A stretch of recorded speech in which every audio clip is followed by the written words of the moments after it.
Welcome to the third episode of a four-part podcast series on this year's book for Visitation Parish, The Divine Dance. This is season 2 of our parish podcast, VisOnMain. Today's unedited podcast will focus on part 2 of Richard Rohr's book on the Trinity. Joining me are Teresa, Albright, Pastoral Associate at Visitation and Staff Liaison to the Faith Formation Team, and Biagio, Mazza, author and contributor to commentaries on Scripture and a frequent facilitator of book discussions throughout the city. I'm Lorraine Gordon, a member of the Visitation Faith Formation Team. We hope that through our three-way conversation today over the Divine Dance, listeners will be encouraged to read Rohr's book or revisit the text to gain a few new insights that he offers. Well, in part 2, he titles part 2, Why the Trinity, Why Now? So clearly Richard feels that there's some kind of urgency, and even though he titles part 2 that, he's actually begun to write about that urgency much earlier in the book. As far back as page 35, he writes about this phenomenon that he calls paradigms and paradigm shifts. So would either of you care to revisit what he observes on those pages, and more specifically, when does a paradigm shift occur? And how is this discussion of paradigm shifts even relevant to what Richard's writing about? Biagio, Teresa, go for it. Well, paradigm shifts occur in whenever questions that are being asked and answers that are given somehow or other don't match or are not adequate anymore. And so as a result, people start thinking in other categories and so on. Now, the problem is that in order to change from one particular paradigm to another, Richard Rohr very strongly suggests, there's a need for conversion. And that's not an easy path for anyone. And that's why he says in the book, he says that it doesn't happen very often because it means a conversion, not just personal conversion. We're talking about communal conversions and conversions of whole mindsets, even of nations or whatever it might be. So paradigm shifts are essential, and he says there's a need for doing that right now because the paradigm that we've inherited with regards to God and faith and the world is no longer adequate to our experience of the world and what we know about it, and therefore we need to. It's no longer the answers being given are no longer fit the questions, and so we need to do something about that. And so that's why he proposed a whole new, different way of thinking and connecting with God, with faith, and with the world. Teresa, do you have anything to add to that? Yeah, I'd only add that I think a key factor in a paradigm shift is the inadequacy of language that we use. We just look at our church, our theology in our own tradition, our Christian tradition. People, in Thomas Aquinas' day were using the philosophies and the science of the day to explain what our faith, and that's good. I think that where we are right now is that we have a new language with our modern science. Not just science, but the way we do history now, which is also a relatively modern phenomena.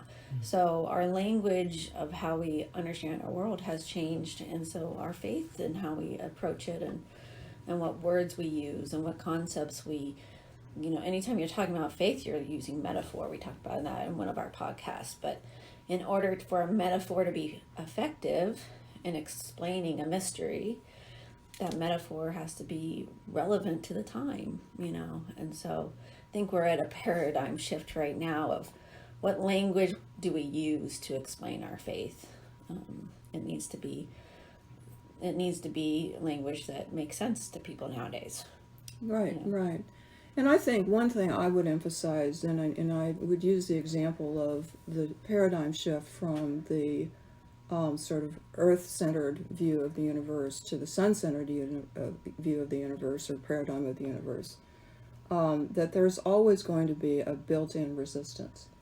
That those who have an investment in the old paradigm are not necessarily going to yield that investment easily. That there will be questions, there will be criticisms, there will be suspicions, and yet what's happening is that the evidence and the experiences that others are noticing, for example, in the world of science, what astronomy was detecting is that the old paradigm doesn't work. It doesn't satisfy the information and the evidence that we have now. And yet, you can tell in the reaction to Copernicus and to Galileo how deep that resistance was. So that's something that I think is important to keep in mind. I think that's what Biagio is talking about, the need for conversion. That notion. Right. It's not just a matter of changing someone's mind or presenting the evidence, but a conversion. And I think that was true with regards to the Second Vatican Council in our own recent history, that it was definitely a paradigm shift, and the reaction to it, even to this very day, is one sometimes of suspicion, sometimes of total outright rejection. And so the need is and yet, many people find what the Second Vatican Council is doing really spoke to what their experience of church was and how they felt that the church needed to move and adjust. And so, paradigm shifts are extremely difficult to negotiate, let's put it this way, for some people because of the suspicion and the rejection. Well, I think what Richard is saying is that the overwhelming experience that so many people are having, even in a world that's so well connected through Facebook and other social media, is that there is this sense of what he calls disconnection, that we are not connected in deeper ways. We are connected in superficial ways. And he writes on page 39, he says, a revolution is underway. Old structures are diminishing. The greatest disease facing humanity right now is our profound and painful sense of disconnection. Disconnection from God, certainly, but also from ourselves, our bodies, from each other, and from the world. And I think that's what he's hoping the paradigm that he offers will be a remedy to, or will provide a conversion to. So, what do you feel are the fault lines in the old paradigms that he's alluding to, either directly alluding to or directly singling out or alluding to in the book? What are the old paradigms that don't work? Well, I think in terms of faith and God, I think it's the images of God that no longer work. He talks about that. And as a matter of fact, I just jotted down some notes. We've looked at God as the one up in the sky, as he calls it, the omnipotent monarch, as opposed to God being present in and through all of creation. A God who watches people from afar, as opposed to getting very intimately involved and being part of that whole circle of life as life force itself. That was the other big thing that he mentions, that we have consistently, and this is part of the real issue with regards to God, is we have consistently looked at God as an object as opposed to a subject, one who has entered into relationship with us and called us into relationship. The other big thing that he notices is this whole notion that we have tended to be very exclusive. As a matter of fact, one of the accusations that the nuns have with regards to let's just qualify the nuns I'll here. say- Okay, the nuns is that generation who is basically disassociating themselves from any religious institution. Okay, not the nuns that taught us in grade school. Yes. Thank you for clarifying that. Right, okay. Yeah, the religious institutions tend to be rather exclusive and not inclusive. They tend to separate and divide people as opposed to bring people together. And yet we got a God who's very much into relationship and inclusiveness of all of God's people. He mentions this whole idea of that somehow or other God's grace and God's love is something that we had to earn, as opposed to grace being a pure gift, which is always with us and has been always with us. So I think those are some of the radical shifts that have occurred and continue to occur in our mindset with regards to what kind of a God are we dealing with, and what does that kind of a God call us to in relationship to God, ourselves, each other, and the world. Okay. So, Yeah.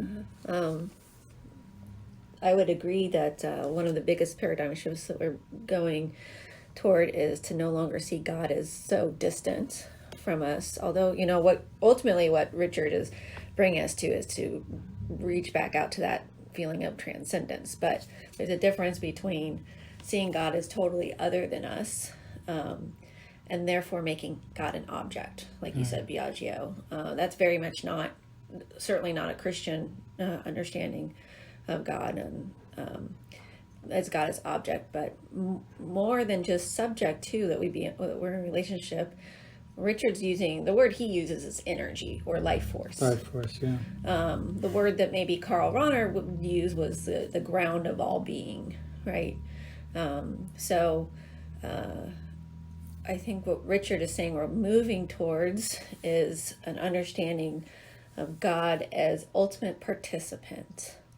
Whatever imagery we use for God, it's always going to be just that imagery, and it's always going to be insufficient. But we're moving from an otherly God, totally beyond us, ultimate power, not really having an interest in us, to this ground of being by which everything exists and is sustained. So it's not just a ground of being that was there at the beginning of creation, but that what sustains us continues to sustain creation, that notion of God. And then ultimately God is participant. And isn't this how we understand the second person in the Trinity, right? Who came down and joined us in humanity, and ultimately participated with us in not just the way that we love each other, but in our suffering as well, and the worst kind of suffering too. Yeah, I think both of you, I agree with both of you. It seems like the failure of institutionalized religions to offer a God that is, on the one hand, both transcendent and yet personal.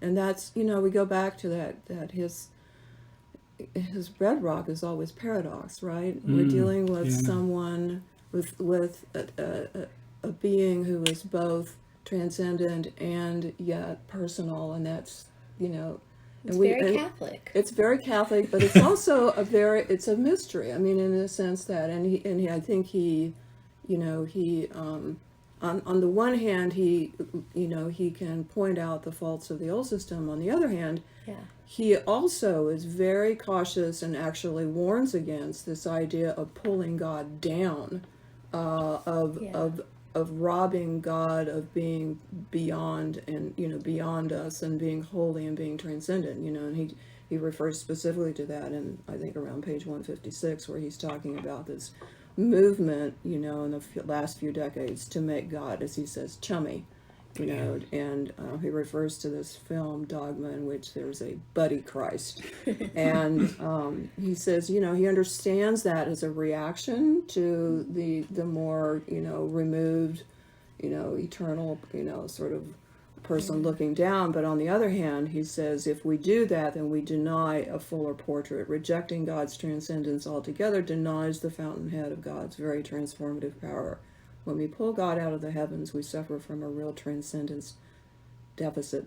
And then he says, our capacity for awe is diminished. Gone is any felt experience of God who is beyond holy and transcendent. So he would warn against that paradigm, and it's particularly, I think, for readers of this book, not to align him with that movement, because that's not where he's going. Yeah, as a matter of fact, he's very traditional in many ways, you could say, with regards to, think of the creed, that we believe in one God, Father Almighty.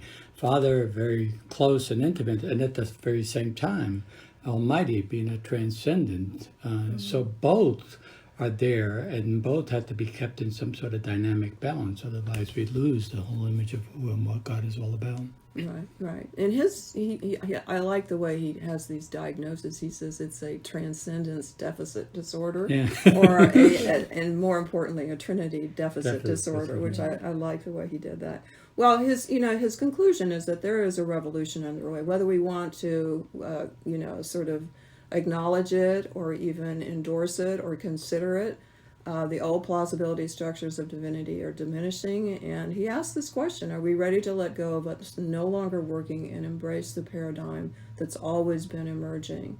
So this is, again, what he calls the Trinitarian paradigm. So in what areas or realms do you see this new paradigm emerging? Where do you see this, either in the world at large, or where do you see this in, as he writes about them? I don't want to just put this all on you. We're talking about the book. But where is that emerging, either in the world as Richard sees it in terms of developments of ideas, or in the church? Well, I think one of the key things for me is this whole notion of understanding our relationship to God. That, self-worth comes from a sense of being created in the very image and likeness of God. And if that's true, then we somehow or other have an intimate involvement in God's life, and God allows us to enter into that fully.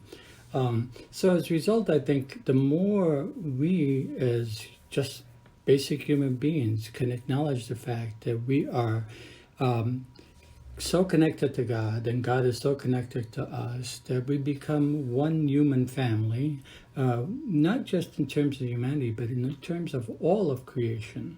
I like the notion that he does this whole thing that all of us have somehow or other, if we are created in the image and likeness of God, we have God's DNA in us. He uses that. And that's got to be true not just for human beings, that's got to be true for everything that God has created. And so as a result of that, understanding God as intimately connected with all of creation, therefore results in this whole different way of looking at God and ourselves and creation in a way that is all intimately connected and inclusive. Therefore, you can talk about interfaith relationship, talk about the common humanity and our concern for one another, and constantly moving towards some sort of growth and understanding. So I think that for me is one of the key areas that I think he's really pushing, and I think we need to go into that direction. Yeah. I would add some of the changes in our faith through this paradigm shift is this notion of grace that's inherent that he talks about. That grace is inherent as opposed to something that needs to be earned, something that we lost and now we need to earn it back. To understand it as something that is always and everywhere true, that is always being offered to us. It takes, in terms of how that affects our faith, our understanding, and how we practice it as Catholic Christians, certainly, is how we approach the sacraments. When we can recognize that grace is always and everywhere being offered to us, that it's inherent, and that we need to accept it and then celebrate that fact, makes the sacraments in particular something that's not just magic, say the magic words and this thing will happen to you, and that's never how we should have seen the sacraments, but certainly a criticism that the Protestant Reformation had and continues to have. Also, speaking to what Biagio was saying, this ability to see that it's not just God's grace isn't just present in humanity, but in all of creation, anything that God created, which is, of course, everything. Pope Francis talks about this ecological dynamic of how to respond to what's going on in the environment. And his Laudato Si that came out in 2015, he's talking about the need to look at all things that affect each other. This ecological paradigm of how to look at where God's working in the world and our effects on it. Yeah. And then in the secular world, I would say that we see a movement from punitive justice to restorative justice. One where instead of just being punished for the wrongdoing, we're trying to restore the goodness. And that's I don't know which one is affecting which, if it's our religion is affecting, society, or society is affecting our religion. But, when how we understand Jesus and Jesus's role of restoring our relationship with God through his suffering, death, and resurrection. But we see that happening just in our secular society of how the justice system is changing. Because we think that it doesn't work. It hasn't been working, right? Or even conflicts in the world. I think about what happened in Rwanda, right, in the 90s, and the response afterwards, that it was really a movement of reconciliation between the Hutus and the Tutsis, right? It wasn't just, you did us wrong, and now we need to be on top or whatever. It was a restoring of a relationship. If I can go back for a second to Rana's notion of the way he talks about grace, because it's something that's been ingrained in us as Catholics, that somehow or other God will love us if we do certain actions, and God doesn't like us when we do other actions. And therefore we grew up with this whole notion that we could earn grace or lose grace. Rana says that's completely wrong, and certainly Rohr would agree with it, in terms that God's grace is always there, never taken away. It's always freely given. We had to decide how do we want to cooperate with it and how to work with it. And that's another significant shift that has occurred that a lot of Catholics certainly, but a lot of Christians in general, find difficult to really grasp and connect that God always loves us no matter what we do. And we are the ones who have to determine whether we want to respond to the invitation of relationship that God has called us into. Yeah, and I think that what that also does is it challenges us to reconsider how we view sin. Exactly, so sin is not so much a matter of breaking rules. It is more a matter of not participating in the grace, in the life energy or the force or whatever that refusing to connect, right? Refusing to connect, not only to God but to others, right? Exactly, because again, we go back to that paradigm, which is the three and the sort of giving and emptying out among them in a continuing flow, and that is to stop that flow, to choose to be uncharitable, or to choose to you talked about the exclusivity of institutionalized religion.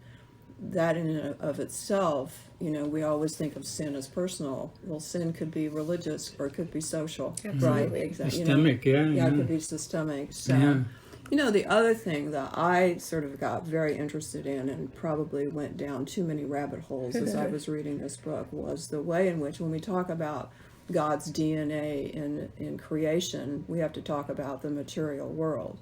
And what science is doing in terms of new ways of thinking of the relatedness of events. When one paradigm like classical physics doesn't quite fit the phenomenon that people are studying, we have quantum physics that begins to talk about atomic and subatomic particles, which of course were never measured before a certain period of time.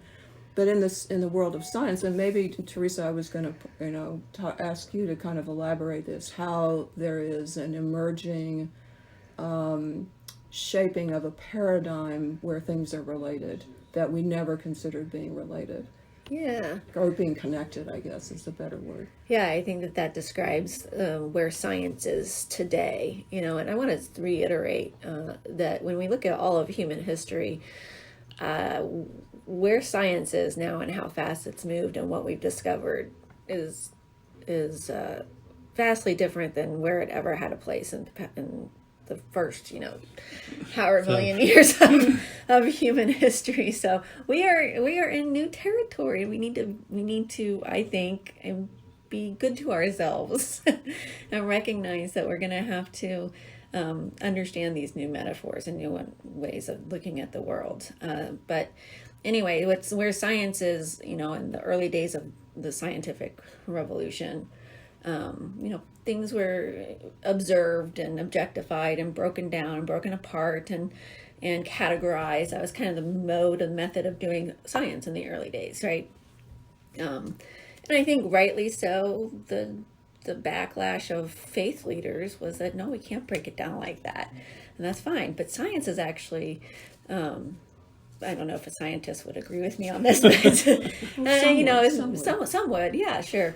Some would, that science is kind of moving back to where faith was showing us that everything is connected, that God is in all things and such, because now science is moving from that kind of deconstructionist way of objectifying and categorizing things, which is somewhere we needed to be in order to understand our world, to now seeing how all of creation is connected and affects each other. That there's a back and forth effect on what happens here, affects this over here, and not just in an objective way, but in the study of sciences. The study of physics opens up how we understand how atoms react to each other, and how atoms react to each other opens up to the study of chemistry and chemical reactions, opens up how we understand biology. And as we study biology, we start to see how different biological systems affect each other in an ecological way. So even the sciences, the studies within science themselves have a relationship between them. Yeah, and I would add That's too my terrible that I think explanation of science. no, that's right. But I would add this whole notion too that scientists are coming to this whole awareness of, let's put it this way, much more humble awareness of mystery within. Yeah, Right. within There are all things of- they cannot explain. Yes, exactly, Right. exactly. Which, in the sense that what the old physics couldn't explain, they went in search of paradigms, but even those are now starting not to explain everything. So there is Exactly. this, a kind of a confession on some scientists' part that we still don't quite understand it, and yet we are seeing patterns Right. that we have in our search to analyze and categorize, Right. right? That we still can't discover. I think he says this really well at one point in the book.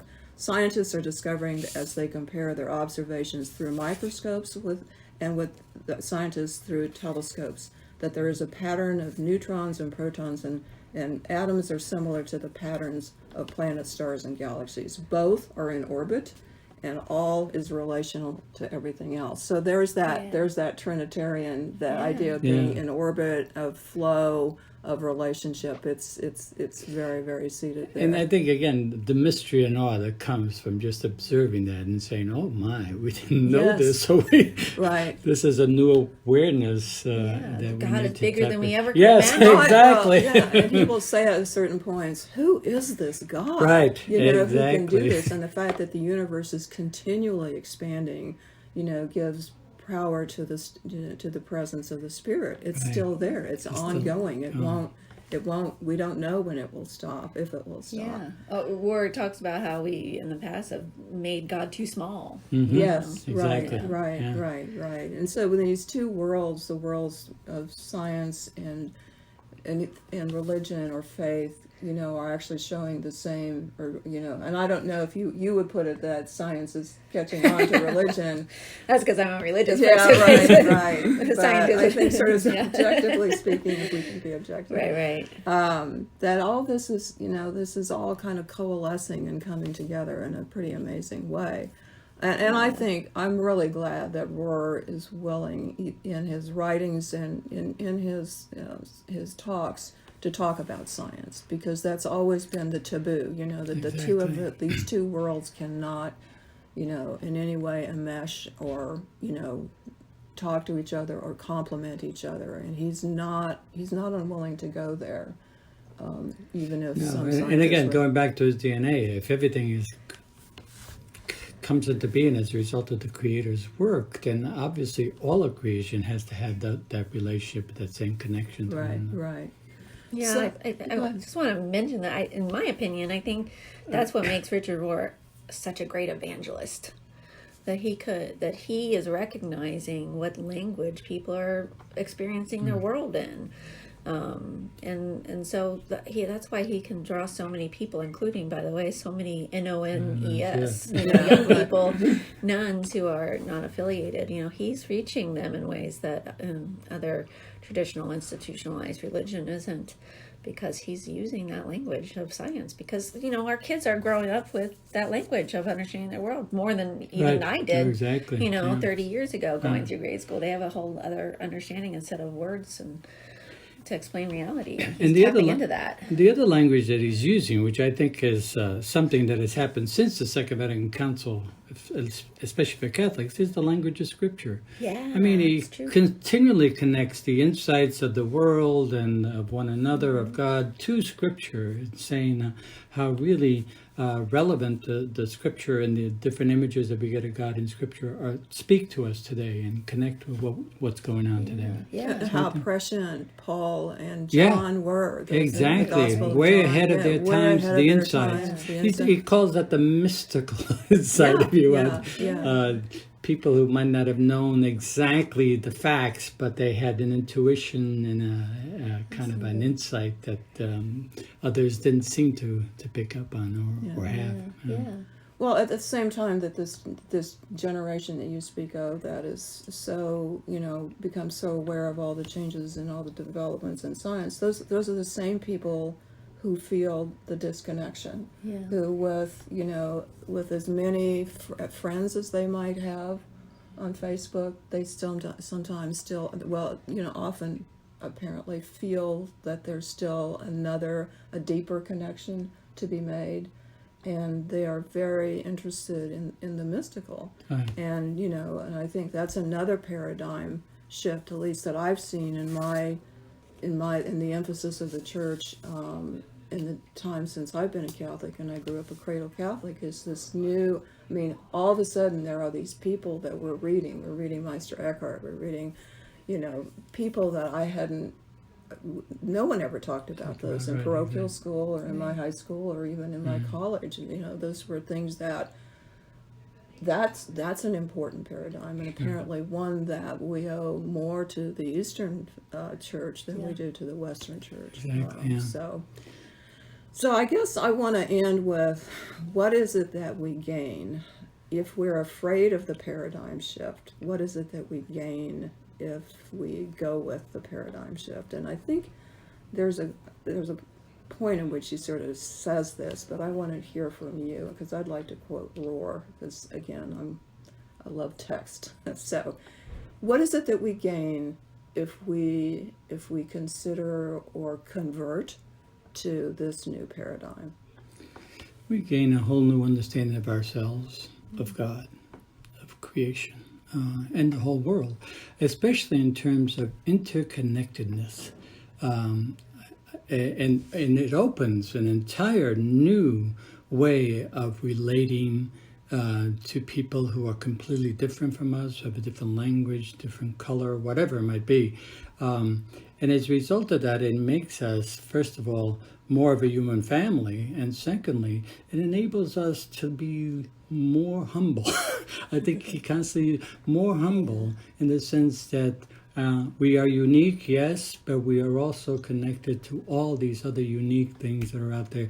And seeing all those things not so much as obstacles, but rather as gifts that God has created, that he speaks somewhere in there, the diversity, the richness and the diversity of God's love, that God somehow or other revels in diversity, and therefore continually sees that as a rich gift that has been given to all of us. So I think for me, that would be the key that we would get, this interconnectedness and relatedness and openness to the whole of God's creation, and seeing the beauty and the great wonder of it all. Okay. Teresa? Yeah. I think we gain comfort in knowing that God's love is not exclusive. And therefore, there's nothing that we do to fit in to some kind of, description that God has made in order to earn God's love. So I think it gives us comfort to understand God present and always and everywhere. And then as far as the connectedness to other people, I think I said this in another episode of the ability, if we believe that God is the ground of all being, including not just with other human beings, but with all of creation, then what we gain from that paradigm shift, that new way of thinking of God, is therefore we can have access to understanding God better, if we open ourselves up to those things and connect ourselves to those other ways that God is present in the world. And God can therefore also encounter us, in return. That we can encounter God and God can encounter us. And as a Christian, the more connection I have with the rest of the world, especially humanity, but certainly with the rest of creation, gives me an opportunity to see Christ in more things in my life. So that the opportunities are available to us all the time. It isn't at a certain time on Sunday morning. Well, and it's as I would hesitate to, and I think Richard Rohr would too. I don't know. I wish I had a quote maybe that I could pull out for you, but we do need to celebrate, at least in our Catholic tradition. We do need to take note. We need to notice these things and celebrate it and come to gather together and communicate it and recognize it as a community. So there's certainly, I wouldn't want to be a proponent necessarily to say that, organized religion or institutionalized going to church on Sunday isn't a good thing. No, I'm not arguing that. Yeah. I'm just saying that that's not the only encounter. Right. Yeah, and I think, That'd be for very many sad if it people, was the only encounter. but I think for some, it might be like the better way to encounter God. And and I think he's saying there are so many ways. Well, and that's just it. I think Rohr, again, in Rohr, will connect very strong with this, what we call the sacramental principle within Catholicism, that every created reality and every situation in life, even suffering as it keeps going, can be an occasion for connecting us with God, and is the occasion which God continually connects with us. I mean, so just to... Rohr keeps insisting that what we need to do is develop a new way of seeing. And once we do that, then somehow or other you begin to see all of the connections and the integration of it all, and God present in and through all of that. So there are times when church might not do it, but walking through the park might, or reflecting on my own might. So, but and all has to be... Hopefully so much that you want to go celebrate it on Sunday. Right, exactly. Right, Sure. right. With others who kind of hopefully are doing the same thing. Right. Well, he has this quote that I want to read. He says, "Instead of God being the eternal threatener, let's see if we have God as the ultimate participant in everything, both the good and the painful. Instead of God watching life happen from afar and judging it, how about a God inherent in life itself? Instead of God being an object like any other object, how about God being the life energy between each and every object, which we would call love or spirit? Instead of a small God we seem stuck with in our current paradigm, usually preoccupied with exclusion, the Trinitarian Revolution reveals God as with us in all of life, instead of standing on the sidelines, always critiquing which things belong and which don't." So I think that's what at this point we were going to conclude this third episode, and we hope that you will join us for the fourth and last one in a series of 4. And again, I want to thank Teresa and Biagio for participating today in our conversation, and the Faith Formation team would love your feedback on this and other podcasts, so feel free to leave a comment. And I do want to add that in the February 10th issue of The New Yorker, there is an article on Richard Rohr. So if you don't think Richard Rohr is relevant, take a look at that article.